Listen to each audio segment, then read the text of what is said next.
आज हम जिस भारत में रहते हैं वहाँ जमीन के एक टुकड़े के लिए सालों तक कचहरी में मुकदमे चलते हैं। लेकिन सोचिए उस दौर में जब पूरा का पूरा जंगल ही आपका हो और अचानक कुछ लोग 7 समंदर पार से आते हैं और कहते हैं कि आज से यह जमीन तुम्हारी नहीं बल्कि हमारी है। ज्यादातर लोग झुक गए, कुछ लोगों ने समझौता कर लिया, लेकिन उन्हीं जंगलों के बीच एक 25 साल का नौजवान निकलता है जिसे दुनिया धरती आबा यानी जमीन का पिता कहती है, बिरसा मुंडा।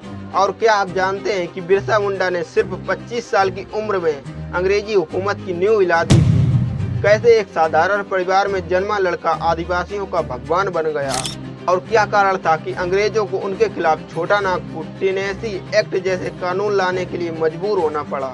लेकिन सवाल यह है कि 25 साल का आदिवासी लड़का अंग्रेजों के लिए इतना खतरनाक कैसे बना? क्यों आज भी उनकी मौत बीमारी नहीं बल्कि संदेह मानी जाती है? आज के इस वीडियो में हम इतिहास के पन्नों को पलटेंगे और समझेंगे बिरसा मुंडा के उलगुलान महाविद्रोह की वो अनसुनी कहानी जिसे शायद हमारी टेक्स्ट बुक ने वो जगह नहीं दी जिसका वो हकदार था। नमस्कार दोस्तों, बिरसा मुंडा का जन्म 15 नवंबर सन 1875 उली ईदगांव के झारखंड में हुआ। बिरसा मुंडा सिर्फ एक क्रांतिकारी नहीं थे बल्कि आदिवासी समाज के सामाजिक, धार्मिक एवं स्वतंत्रता सेनानी थे। बिरसा मुंडा ने आदिवासी समाज को एकजुट कर उलगुलान महाविद्रोह शुरू किया। यह सिर्फ हथियारों की लड़ाई नहीं थी बल्कि ब्रिटिश सरकार के खिलाफ विद्रोह था। उनका नारा था अबुआ राज एते जाना, महारानी राज तुंड जाना, मतलब हमारा राज आएगा, रानी का राज खत्म होगा।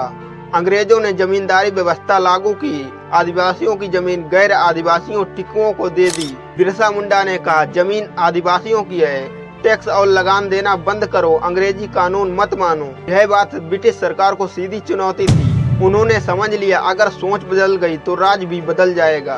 बिरसा जंगलों और गाँव में घूमते थे, समाज को एकजुट करते थे। अंग्रेजी अफसर, पुलिस और जमींदारों का उन्होंने विरोध कराया। सन 1897 से 1900 के बीच में पुलिस थाने जलाए गए, सरकारी रिकॉर्ड नष्ट किए गए, अंग्रेजी अफसरों पर हमला हुए।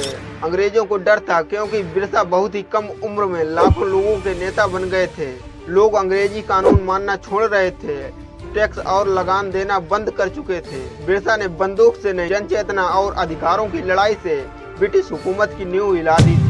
और जब अंग्रेजों ने बिरसा को बार बार गिरफ्तार कराया, उसके अनुयायियों पर गोली चलवाई, आंदोलन को दबाने की कोशिशें की, तो लोगों को लगा कि अगर अंग्रेज डर रहे हैं तो ये कोई साधारण इंसान नहीं है और यहीं से उनका रूप ईश्वर तुल्य बनता है। बिरसा भगवान इसलिए नहीं बने क्योंकि वे अलौकिक थे, बल्कि इसलिए बने क्योंकि उस समय इंसानियत के सहारे थे। अंग्रेजों को CNT एक्ट जैसे कानून लाने की नौबत क्यों आई? आदिवासियों को उनकी ही जमीन पर उन्हें मजदूर बना दिया गया। आदिवासी जमीन सामूहिक होती है, अंग्रेजों ने उसे निजी संपत्ति बना दिया। बिरसा मुंडा ने कहा जमीन हमारी है, जमींदारों की नहीं। उन्होंने 3 मोर्चा उठाए। पहला, जमीन पर सवाल उठाया।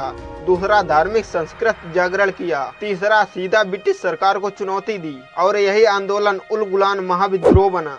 अंग्रेजों को डर क्यों लगा? क्योंकि लाखों आदिवासी एक झंडे के नीचे आ गए थे। जंगल, गांव, पहाड़, हर जगह नियंत्रण ढीला पड़ गया था। अंग्रेजों को लगा अगर अभी नहीं रोका तो पूरा इलाका हाथ से निकल जाएगा।